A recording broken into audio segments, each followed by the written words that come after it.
1947 সালে আমাদের দেশ স্বাধীন হওয়ার পর কেটে গেল ৭৭টি বছর। প্রতি বছরে নিয়ম করে ভারতবাসী ঘটা করে পালন করেন স্বাধীনতা দিবস। কিন্তু এবার চিত্রটা ছিল আলাদা। 15ই আগস্টের ঠিক আগের রাতেই গোটা দেশ প্রত্যক্ষ করল এক অভূতপূর্ব আন্দোলন। ঘটনার প্রেক্ষাপট কলকাতার আরজিকর হাসপাতালে ঘটে যাওয়া এক নারকীয় ঘটনা। এক মহিলা চিকিৎসককে ধর্ষণ করে খুনের অভিযোগ, যা নিয়ে উত্তাল দেশের নাগরিক সমাজ। এরই প্রতিবাদে মেয়েরা রাত দখল করো কর্মসূচি পালন করতে স্বাধীনতার মধ্যরাতে রাস্তায় নেমেছিল অসংখ্য মহিলা। 8 থেকে 80 সকল স্তরের মেয়েরা, যা বিগত 77 বছরের স্বাধীনতা দিবসের উদযাপনে দেখা যায়নি। তাই এই দৃশ্য সত্যিই অভূতপূর্ব। নারী পুরুষ সমানাধিকারের কথা হলেও আদৌ কি তা সত্যি? আরজিকরের ঘটনা আবারও চোখে আঙুল দিয়ে দেখিয়ে দিল কর্মক্ষেত্রে নারীরা কতটা অসহায়। যে চিকিৎসক নিজের ব্যক্তিগত জীবন বাজি রেখে দেশের দশের কল্যাণে নিজেকে সমর্পিত করেন, কর্মক্ষেত্রে নিজেকে বারংবার প্রমাণ করলেও সেই কর্মক্ষেত্রেই নিজের জীবন বলি দিতে হলো সেই মেয়েটিকে। পুরুষরূপী কিছু পিশাচের হাতে নিজের শরীরটিকে ক্ষত বিক্ষত হতে দেখল। কি দোষ ছিল সেই তরুণী চিকিৎসকের? কর্মক্ষেত্রে নিজের কাজের শেষে ক্লান্ত চোখ দুটো যখন বুঝে এসেছিল, ঠিক তখনই ওই পিশাচের দল এসে টেনে হিঁচড়ে তার শরীরটিকে নিয়ে তাদের লালসা মেটালো। আর তা এতটাই বীভৎস ছিল যে সারা জীবনের মতো চোখ দুটো বুঝে গেল ওই চিকিৎসক তরুণী তিলোত্তমার। দেশের সামগ্রিক উন্নয়নে বর্তমান সময়ে নারী পুরুষের সাথে সমতালে কাজ করার ক্ষমতা রাখে এবং কাজ করছে। তবে নারীদের ক্ষেত্রে মানুষ হিসেবে তার প্রাপ্য বৈষম্যমূলক আচরণ ও চিন্তাভাবনা বিশেষভাবে লক্ষণীয়। এ বিষয়টি যে কেবলমাত্র আমাদের দেশের প্রেক্ষাপটে রয়েছে তা কিন্তু নয়। বিশ্বের উন্নত দেশগুলোতেও অনেক ক্ষেত্রে ধরে নেওয়া হয় যে দায়িত্বপূর্ণ কাজে নারীরা উপযোগী নয়।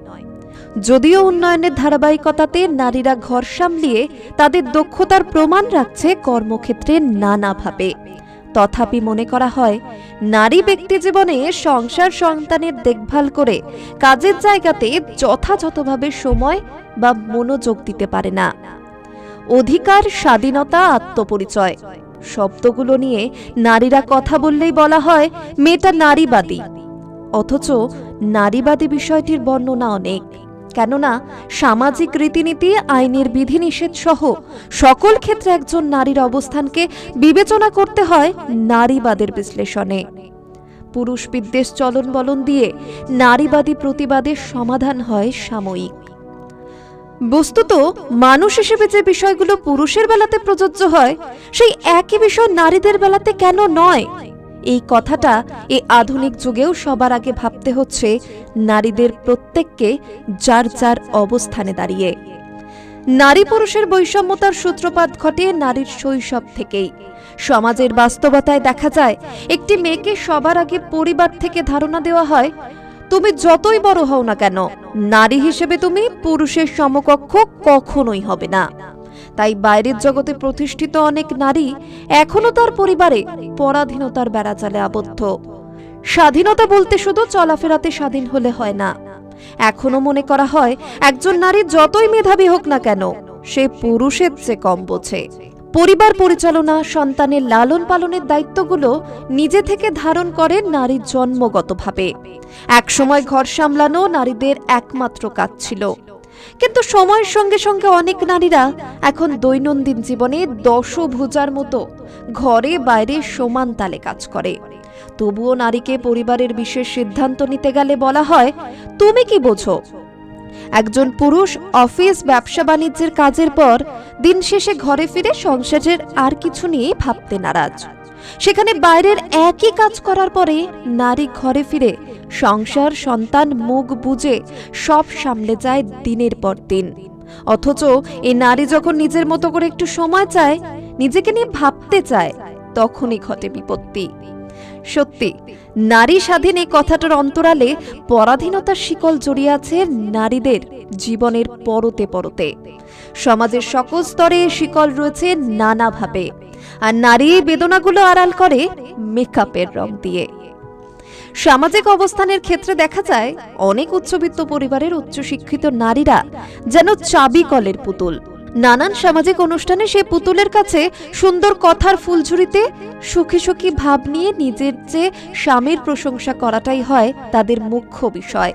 কারণ তার নিজের জীবনে চাওয়া পাওয়া সকল কিছু হারিয়ে গেছে স্বামী সংসারের কাছে।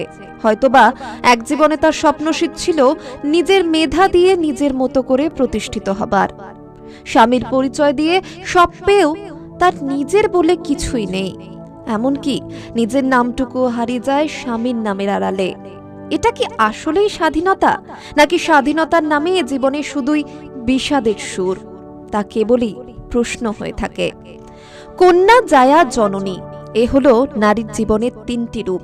কিন্তু সবার আগে ভাবতে হবে নারীও একজন মানুষ, তার জগতেই তাকে চিনতে হবে, জানতে হবে। পাশাপাশি নারীদেরও বুঝতে হবে পারিবারিক বন্ধন, সামাজিক রীতিনীতিতে নিজেদের আত্মপরিচয়টাই হলো মুখ্য। শুধুমাত্র বাইরে কাজ করে উপার্জন করলেই আত্মনির্ভরশীল মনে করা হবে তা একেবারেই নয়।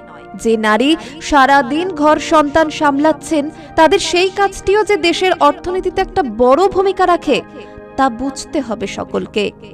মোটা দাগে বলতে হয়, চিন্তা চেতনাতে নারীর স্বাধীনতা সবার আগে নিশ্চিত করতে হবে। নারী বলে সে কম বোঝে এমন ধারণা থেকে বেরিয়ে আসতে হবে সমাজকে। তবেই নারী পাবে সত্যিকারের স্বাধীনতা, পাবে আত্মপরিচয়ের রূপ। আর রাজ্যের বর্তমান পরিস্থিতিতে নারী নিজের দক্ষতা প্রমাণের প্রচেষ্টাতেও কিছুটা দাগ কেটে দিচ্ছে এক প্রকার পিশাচের দল। প্রমাণ করে দিল স্বাধীনতার ৭৮তম দিনটিতে দাঁড়িয়েও কতটা ঠুনকো এদেশের নারী নিরাপত্তা। আমাদের দেশ ব্রিটিশদের হাত থেকে বেঁচে স্বাধীনতা পেলেও আদেও সত্যি কতটা স্বাধীন ভারতীয় নারীরা? তবে সত্যি যদি দেশের নারীরা স্বাধীন হতো, তাহলে কি গতকাল মোমবাতি হাতে মধ্যরাত দখলের দাবিতে পথে নামতে হতো? সবশেষে নিউজ বর্তমানের পক্ষ থেকে আপনাদের কাছে অনুরোধ, আসুন সকলে আরজি করের এই নারকীয় ঘটনার প্রতিবাদে সামিল হই।